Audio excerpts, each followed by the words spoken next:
മുഅ്മിനീങ്ങളെ, അള്ളാഹുവിൻ്റെ റസൂൽ സല്ലല്ലാഹു അലൈഹി വസല്ലം തങ്ങൾ ഇൽമിനും ഇൽമിൻ്റെ അഹ്ലുകാർക്കും വലിയ പ്രാധാന്യം നൽകുകയും അവരെ ആദരിച്ചും ബഹുമാനിക്കുകയും സംസാരിക്കുകയും ചെയ്തിട്ടുണ്ട്. ഇൽമിൻ്റെ അഹ്ലുകാർക്ക് ബുദ്ധി ഉണർന്ന് പ്രവർത്തിക്കാൻ 6 തവണ ഒരു ദിവസം പല്ല് തേക്കണമെന്ന് ഞാൻ പറഞ്ഞു. സാധാരണ ഒരു മനുഷ്യൻ 2 നേരം എന്തായാലും തേക്കണം. പഴയ കാലത്തെ അപേക്ഷിച്ച് പുതിയ കാലത്ത് വായക്ക് വാസനയുള്ളവർ കൂടുതലാണ്. ഉള്ള കാര്യം നമ്മൾ മറച്ചിട്ടൊരു കാര്യമില്ല. വായനാറ്റമുള്ളവർ പഴയ കാലത്തെ അപേക്ഷിച്ച് കൂടുതലാണെന്ന് പ്രത്യേകിച്ച് കല്യാണം കഴിഞ്ഞവർ മനസ്സിലാക്കണം. ഭാര്യമാരും ഭർത്താക്കന്മാരും പ്രത്യേകം മനസ്സിലാക്കണം. അതിൻ്റെ കാരണം നമ്മൾ ധാരാളമായി ഇറച്ചി മീനും തിന്നുന്നുണ്ട് എന്നുള്ള തന്നെയാണ് അതിൻ്റെ കാരണം. തിന്നാതിരിക്കുക എന്നുള്ളതല്ല ഞാൻ പറയുന്ന പരിഹാരം. സിവാക്ക് ചെയ്യണം. സിവാക്ക് എന്ന വാക്കിൽ പല്ല് മാത്രം തേക്കലല്ല, പല്ലും തേക്കണം, മോണയും തേക്കണം, നാവും തേക്കണം. അതിനാണ് സിവാക്ക് എന്ന് പറയുന്നത്.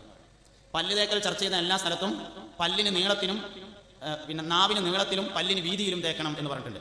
അതിൻ്റെ അർത്ഥം എന്താ? പല്ല് തേക്കുക എന്ന് പറഞ്ഞാൽ പല്ല് മാത്രമല്ല, ഊന് തേക്കണം, നാവും തേക്കണം.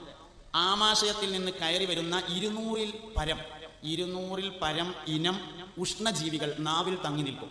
നമ്മുടെ നാവിൻ്റെ ഒറിജിനൽ കളർ ചോപ്പാണ്. നമ്മൾ എന്തുകൊണ്ടും കാര്യമില്ല, അല്ലാന്ന് വാദിച്ചിട്ട് കാര്യമില്ല. നാവിൻ്റെ ഒറിജിനൽ കളർ ചോപ്പാണ്. പിന്നെ നാവുമ്മ കാണുന്ന മഞ്ഞക്കളറും വെള്ളക്കളറും എന്താ സാധനം? ആമാശയത്തിൽ നിന്ന്, കിഡ്നിയിൽ നിന്ന്, മലാശയത്തിൽ നിന്ന്, മൂത്രാശയത്തിൽ നിന്ന്, ഇങ്ങനെയുള്ള വയറിനുള്ളിലെ ഇന്റേണൽ ഓർഗൻസിൽ നിന്ന് കയറി വരുന്ന ഉഷ്ണജീവികൾ തങ്ങി നിൽക്കുന്നതാണ് നാവിൽ കാണുന്ന കളർ. അതുകൊണ്ട് അത് നന്നായിട്ട് വൃത്തിയാക്കി കളഞ്ഞെങ്കിൽ മാത്രമേ. വായനാറ്റത്തിന്റെ പ്രധാന കാരണം പല്ലല്ല, വായനാറ്റത്തിന്റെ പ്രധാന കാരണം നാവാണ്. നാവ് ക്ലിയർ ആക്കിയില്ലെങ്കിൽ വായനാറ്റം ഉണ്ടാവും. പല്ല് ക്ലിയർ ആക്കിയിട്ട് കാര്യമില്ല. അണപ്പല്ലുകൾ തേക്കേണ്ടത് വായ അടച്ചു വെച്ചിട്ടാണ്. അണപ്പല്ലുകൾ ഒരിക്കലും വായ തുറന്നു വെച്ച് തേക്കരുത്. അണപ്പല്ല് വൃത്തിയാക്കാൻ വായ അടച്ചു വെച്ച് തേച്ചെങ്കിൽ മാത്രമേ അതിന്റെ ഉള്ളിലേക്ക് മുഴുവനും ബ്രഷിന്റെ പല്ലുകൾ എത്തിച്ചേരുകയുള്ളൂ. അതുകൊണ്ട് അകവും പുറവും നന്നായി വൃത്തിയാക്കണം.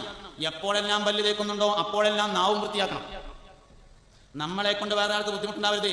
മലക്കുകൾ ഒഴിഞ്ഞു പോവാതിരിക്കാൻ നമ്മൾ വലിയ സൂക്ഷ്മത പാലിക്കണം. കുടുംബജീവിതം തകരുന്നതിൽ വരെ ഈ വിഷയത്തിലെ സൂക്ഷ്മതക്കുറവ് വലിയ കാരണമാണ് എന്ന് മനസ്സിലാക്കണം. അതുകൊണ്ട് സാധാരണക്കാർ 2 നേരം നിർബന്ധമായും തേക്കണം. മുത്തഅല്ലിമീങ്ങൾ 6 തവണ തേക്കണം. 5 നിസ്കാരത്തിന്റെ കൂടെയും രാത്രി ഉറങ്ങുന്ന സമയത്തും. ചെയ്യാൻ തയ്യാറുണ്ടെങ്കിൽ ബുദ്ധി നന്നായിട്ട് ഉണർന്ന് പ്രവർത്തിക്കും. പറയുന്ന കാര്യം വേഗത്തിൽ മനസ്സിലാകും.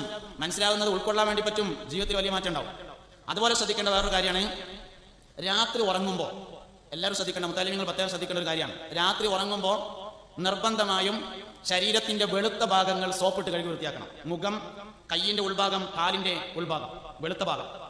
ആയിക്കൂടെ കയ്യൊന്ന് രേശം നീട്ടി കഴുകി തല ഒന്ന് തടയും ചെയ്താലും ഒതുവായി. അത്രേ ഉള്ളൂ സംഗതി. ഇത് വളരെ പ്രധാനമാണ്. എന്നിട്ട് എന്ത് ചെയ്യണം? വിരിപ്പ് നന്നായി വിരിക്കണം. ഒരു കാരണവശാലും വൃത്തിയില്ലാത്ത വിരിപ്പിൽ കിടന്നുറങ്ങരുത്. ഉറക്കം എന്നത് ചെറിയ